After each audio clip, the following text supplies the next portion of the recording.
Merci beaucoup, Laurent. Là encore, hein, notre réflexion se développe et s'enrichit avec l'apparition de façon très forte de la relation entre le travail et le bien commun, entre la question de la communauté, l'entreprise comme communauté, avec peut-être aussi cette idée de l'entreprise qui n'a jamais été forcément reconnue officiellement comme corps intermédiaire à l'intérieur de la doctrine sociale de l'Église. Et là, on sent bien qu'il y a dans notre société une refonte permanente des corps intermédiaires. Souvent, cette interrogation-là, je pense qu'elle est portée dans l'expérience que vous m'apportez, Laurent. Je vais vous demander de rester là et je vais demander aux autres intervenants précédents de venir nous rejoindre à la tribune pour que nous puissions maintenant vous donner la parole et écouter vos interventions, vos questions, vos remarques, vos analyses. Et nous pouvons commencer, en attendant que tout le monde nous rejoigne, nous pouvons commencer à prendre les premières questions.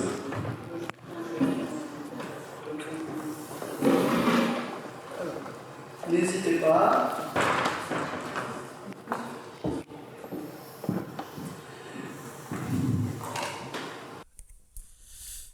Seulement quelques brèves remarques sur l'exposé de Philippe Rouda. Ça ne concerne pas l'essentiel de son exposé, mais uniquement de son introduction, plus exactement de ces deux premières phrases dans ce résumé. La première phrase a été réutilisée dans l'exposé, l'autre a été laissée de côté. Donc, de quoi il s'agit dans cette introduction? Que la dissolution de l'Union soviétique, donc c'était pas une transition mais une recomposition, et que donc ce qui résultait, c'était pas donc une transition à l'économie de marché libre ou modèle de marché libre attendu, mais c'était quelque chose d'autre, etc. Donc, vous savez, il ne faut pas être anachronique. À l'époque, dans les pays anciennement communistes, ni dans les pays anciennement communistes, ni en Occident, ni les observateurs extérieurs ne pensaient qu'il y aurait une transition brutale de l'économie planifiée communiste vers l'économie de marché de modèle occidental. Donc il n'y avait que quelques rares exceptions comme Balcerowicz en Pologne ou Klaus en République tchèque qui voulaient très vite faire une telle transition, mais au contraire on pensait le plus souvent que l'économie finalement va évoluer très lentement et ce sera plutôt la politique qui va changer plus vite, ce qui d'ailleurs était juste à mon avis. Donc la seule chose que je propose à M. Philippe Rouda, c'est s'il fait un exposé, de développer de nuances un petit peu cette introduction, parce que telle qu'elle est actuellement, elle est anachronique. On voyait autrement ce changement du communisme vers autre chose, sans parler du fait qu'on pensait que ce sera plutôt un changement politique et moins économique. Merci beaucoup, Miroslav, pour cette perspective. Est-ce que vous souhaitez rebondir? Oui, volontiers. Vous voulez prendre plusieurs questions et on les adresse en groupe? Alors, effectivement c'est une bonne idée de rassembler les questions, puis ensuite... Christos. Just a small comment on the lecture of Mrs. Contreras. I was truly moved by your presentation, and I had to say I had to underline education education is the key factor in any community development trial. And we are working in Thessaloniki with Roma people, Gypsies, who are also our own minorities. And what is very important for them is not to go there and patronalize them, try to explain them why they have to change the way they see things in the market and their own lives, but to go further with them and let them understand how they can plan and design their own lives in their own terms in the new environment. And just in memoriam of Toni Morrison, the writer who died a few days ago, somewhere he says that the highest point of discrimination, the racial discrimination, is when people integrate the view of the others and they learn how to hate themselves and they use the terms of the others when they are describing themselves. So I wish you luck to you and to your country and your people, and hopefully one way we will see the fruits of what you're doing there. Thank you for being here with us. Merci, Christos. D'autres interventions, questions? Oui. C'est plutôt une observation aussi adressée à M. Rida sur le mot entrepreneur. Comme beaucoup de mots importants, c'est un mot au sens multiple et souple. Et la définition que vous avez donnée dans un premier transparent m'a vraiment pris court. C'est pas comme ça qu'on emploie d'habitude le mot. C'était une définition onusienne, si j'ai bien compris. Et je me suis aussi dit que c'est très intéressant, c'était en anglais. Peut-être que les anglophones emploient le mot comme ça. En français, c'est beaucoup plus simple. Essentiellement, un entrepreneur, c'est une personne qui s'occupe de sa propre entreprise, qu'il ait une vision de croissance, de renouveau, d'innovation, toutes les ambitions qui étaient citées dans la définition. D'ailleurs, on a entendu par l'exposé de ces entrepreneurs, dans ce sens-là, des marchés d'Asie centrale. Il ne visait pas tellement la croissance et l'innovation, n'est-ce pas? Alors j'aimerais juste terminer, parce que nous sommes tous les deux fonctionnaires à la CNUSED, nous l'avons été. Et encore un autre de nos collègues donc, avait une fois écrit une étude sur les femmes entreprenantes d'Afrique, ce qui a provoqué une certaine hilarité parmi ses collègues et même parmi ses lectrices. Merci. Merci beaucoup, Édouard. Paul, une question et puis on donne la parole. Paul, une question. Merci. Je reviens sur l'exposé de François-Henri.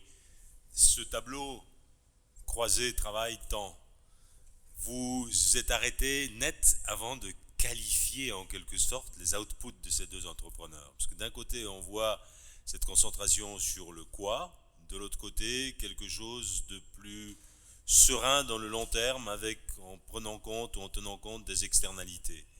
Si on devait, deux questions, si on devait projeter ça au niveau de la population que vous avez regardée, comment se répartissent les entrepreneurs entre ces deux catégories? Et puis, qu'est-ce que vous diriez sur la qualité du travail accompli? Est-ce qu'on peut dire quelque chose sur la qualité? Est-ce qu'on peut se poser un jugement quelque part de valeur sur ces observations? Et quelle serait-elle, ce jugement? Et puis, si je peux juste aller dans la direction de ce qu'a dit Philippe Ruda sur survivalship and entrepreneurship. Je pense que la discussion sur l'entreprise, Cantillon était le premier à le définir en disant à la fin du 18e, il a dit à la fin du 17e, l'entrepreneur c'est celui qui prend le risque sur des coûts fixes. Mais là, ce qu'on avait vu dans le Caucase et ailleurs, et dans la micro-entreprise, ce sont des gens qui prennent le risque sur leur existence. Et c'est très différent. C'est très différent. Une dernière question de Pascal. Oui, c'est plus une observation au passage en lien avec l'exposé de Laurent Falck. J'ai été très surpris de voir comment voilà, cette entreprise Village revient, notamment en lien avec mes propres recherches sur le catholicisme social, et j'ai en tête Léon Harmel, bien sûr. Et donc de voir un petit peu quelles seraient les sources ou les liens qu'on pourrait faire. Donc c'est clair qu'on est à passer 100 ans de distance. Merci beaucoup. Alors, qui veut répondre? La parole maintenant est à la salle. Qu'est-ce qui veut répondre en premier? Voilà. Alors, Yolanda. Moi, ça va être très, très rapide. Emmanuel Druon n'est pas du tout chrétien, catholique. En tout cas, lui, de son côté, il n'y met rien du tout de tout ça. Il est très respectueux.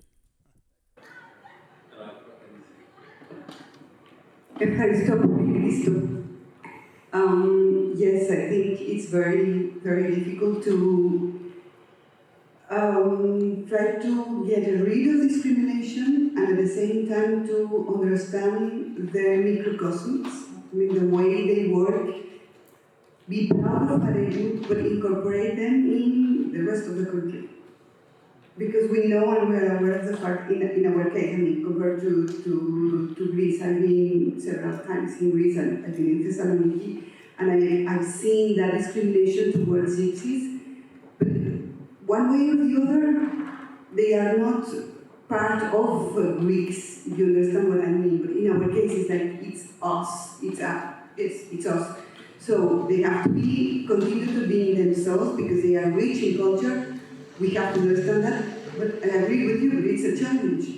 So how to work with them and how to incorporate them and respect them, and at the same time be proud of who they are because it's who I am.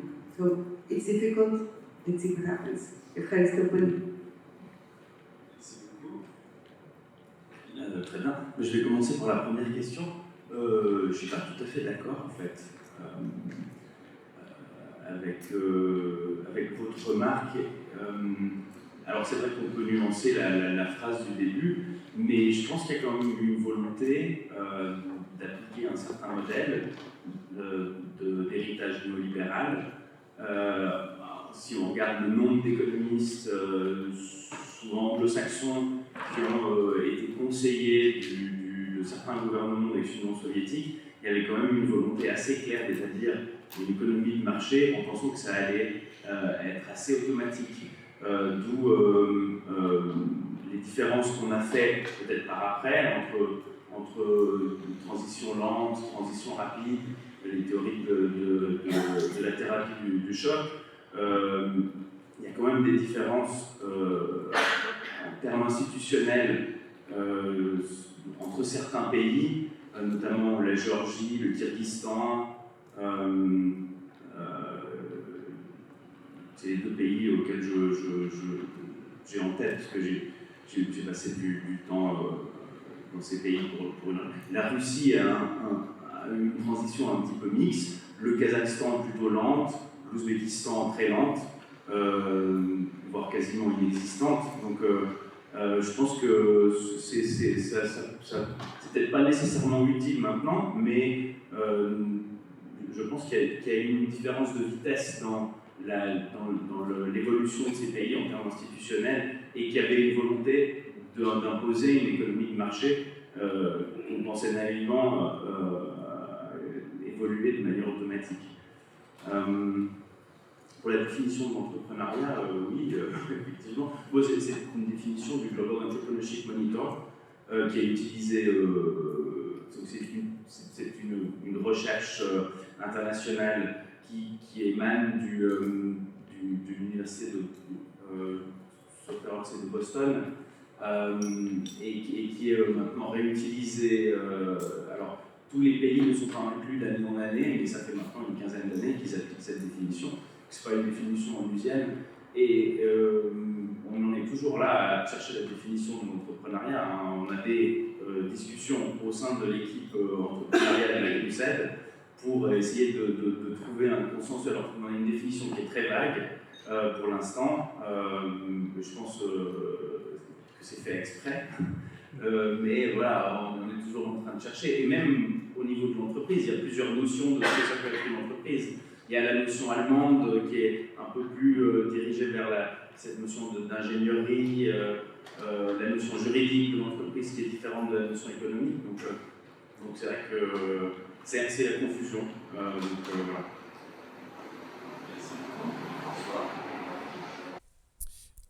Oui, alors par rapport à votre question, il y a à peu près...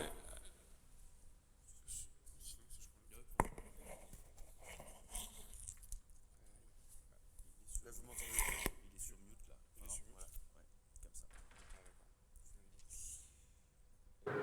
Alors, les dirigeants que j'ai rencontrés sont des dirigeants qui, pour la grande majorité de mon échantillon, sont dans des incubateurs, des sortes d'institutions. La majeure partie des entrepreneurs que j'ai rencontrés, je les ai rencontrés par le biais d'incubateurs qui sont des nouvelles institutions dédiées à favoriser l'esprit entreprise, à créer des startups, à créer des entrepreneurs, à produire des entrepreneurs. Et en fait, ce qui est intéressant, c'est que il y a encore quelques années, ces incubateurs étaient appelés incubateurs, mais à l'heure actuelle, leur nom a un petit peu évolué. Et ce ne sont plus seulement des incubateurs, mais des accélérateurs. Et ils sont officiellement présentés comme tels, en fait. Et qu'est-ce qu'un incubateur-accélérateur? Finalement, c'est une très grande école au sein de laquelle sont dispensés plusieurs types de formations, où le but est de tester des idées très vite. Si elles marchent, tant mieux, on continue. Et si jamais elles ne fonctionnent pas, elles ne résistent pas au test, on se crache pour rebondir d'autant plus vite et essayer d'inventer de nouveaux projets d'entreprise. Donc en fait, les start-upers sont contraints de devoir aller très vite. Ça c'est sûr, pour voir ce qui est faisable et ce qui peut marcher en réalité concrètement. Voilà, alors avec les qualités mais aussi les réserves qu'on peut avoir, c'est ce qu'on a vu dans la présentation. Et sinon, sur mon échantillon, il y en a à peu près un tiers qui sont vraiment, enfin, dont on peut affirmer à partir de leur discours qu'ils sont très attentifs à l'utilité sociale, comme celui que j'ai montré. Et par rapport à votre dernière question qui concernait la qualité du travail, c'est pas là où je peux être le meilleur juge ou le meilleur évaluateur, parce que moi, ce qui m'intéressait dans mon travail de recherche, jusqu'à présent en tout cas, c'était de voir leur mentalité et leur rapport au travail dans leur discours, quelles étaient leurs références, leurs mythes, leurs rêves, leur imaginaire, leurs rencontres, leurs lectures, etc., qui formaient tel ou tel sens du travail. Donc je n'ai pas évalué concrètement la qualité des biens ou des services que chacun produisait. Donc, Merci beaucoup. Y a-t-il... Est-ce que je peux poser une question? Donc, je pose une question à Madame Yolanda, qui a parlé sur les indigènes. Sur les indigènes, il y a 21% de la population au Mexique sont indigènes. Madame Yolanda a parlé de la discrimination des indigènes. Je n'ai pas bien compris quelle forme de discrimination existe au Mexique. Est-ce que les enfants indigènes sont interdits d'aller à l'école ou obtenir des emplois ou de se marier avec quelqu'un de son choix s'il existe la discrimination contre les indigènes, est-ce que le gouvernement mexicain prend l'initiative de faire discrimination positive, de faire améliorer la vie sociale, économique, politique des indigènes au Mexique? Merci beaucoup. Une autre question? Oui, c'est une question pour M. Falk. Est-ce que vous pourriez en dire un petit peu davantage, si j'ai bien compris, sur cette entreprise qui a un capital familial, si j'ai bien compris au départ, et comment elle a fait pour financer peut-être son apport en capital nécessaire pour rénover le site industriel qu'elle occupait, parce que je suis d'autant plus étonné quand je vois le partenaire que vous avez évoqué finlandais, puisqu'il s'agit du groupe UPM, et qu'à Strasbourg, il a racheté la papeterie pour en créer une nouvelle, mais la papeterie polluante, donc ça c'est du greenwashing, il l'a vendue aux Chinois pour la remonter en Chine.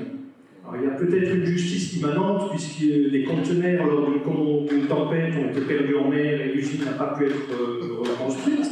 Donc, c'est très bien comme ça, parce que ça a choqué vraiment les cadres de l'entreprise à Strasbourg, et ensuite a argué de la chute des ventes au niveau mondial du papier journal pour finalement fermer l'usine à Strasbourg pour raisons économiques, ce qui a été contesté devant les tribunaux, et les salariés ont gagné contre le groupe puisqu'il avait dégagé des milliards de bénéfices, donc là aussi avec des plans sociaux qui n'étaient absolument pas justifiés sur le plan économique. Donc je suis un peu étonné qu'il ait été touché par le discours écolo de l'entreprise UPM, alors que par ailleurs elle a des pratiques tout à fait contestables et qui sont dans la ligne d'une mondialisation qui fait fi de l'homme et des réalités locales.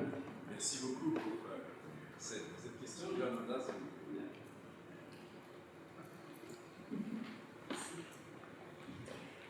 Merci. I'm going to answer in English, okay? If we're talking about discrimination in Mexico, we're talking about the discrimination from all of us to the indigenous people in general terms, and this will include the government as well. In the sense that so far, or at least until last year, they were not doing enough to ameliorate their life conditions and to incorporate them to the rest of the country. I mean, to incorporate them to development and everything. So it's only from last year that the new government is really reinforcing the fact that a very important aspect of our richness in terms of culture and economy as well is in them. So that we have to do something to help them. So, but it's in everything. I mean, within their community, they can certainly do whatever they want. The discrimination is from us to them. I'm going to give you a very clear example. This blouse I'm wearing, in some stage a couple of years ago, a woman who was not indigenous was wearing something like this. And the rest of the people in the restaurant asked the waiter to tell her to leave the restaurant because this was offensive to them.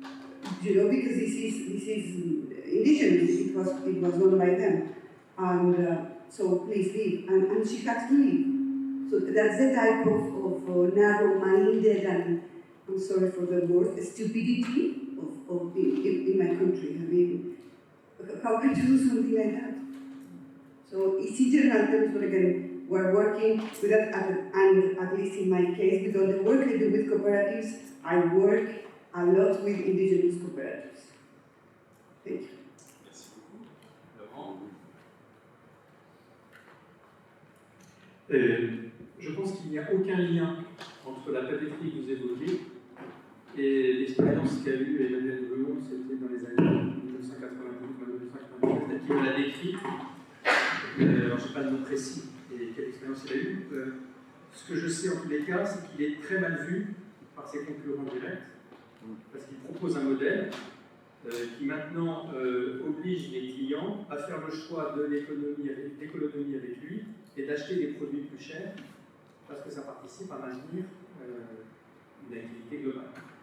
Ce que je peux vous dire, c'est que c'est en 2017, le chiffre d'affaires est de 22 millions d'euros et qu'il y en a 10 qui sont investis pour de l'investissement écologique. Après, la particularité, c'est vrai, c'est qu'Emmanuel, depuis l'incendie de 2011, ne se paye quasiment pas. Il s'indemnise en dessous du SMIC et qu'il a une capacité financière personnelle pour pouvoir continuer à exister dans sa vie de tous les jours. Donc ça fait une particularité. Pour le reste des salariés, ils sont dans une échelle de rémunération qui est de 1 à 4. Et les collaborateurs que nous avons vus, le premier est un peu au-dessus du SMIC, les collaborateurs qui font partie de l'équipe de direction font un sacré choix financier, puisqu'on aura questionné sur les salaires annuels bruts, mais restent pour le projet en tant que tel. Donc c'est très engageant. Et encore une fois, il est complètement décalé par rapport à ses concurrents et autres. Oui, c'est d'autant plus surprenant parce qu'il le dit dans une interview que c'était le groupe UPM. Oui, oui, c'est pour ça que j'ai posé la question. C'est ça, l'embêtant, c'est d'avoir Internet. C'est pendant les conférences. Ceux qui me disent que vous êtes trompé, la pyramide de Maslow, c'est pas ça. C'était pas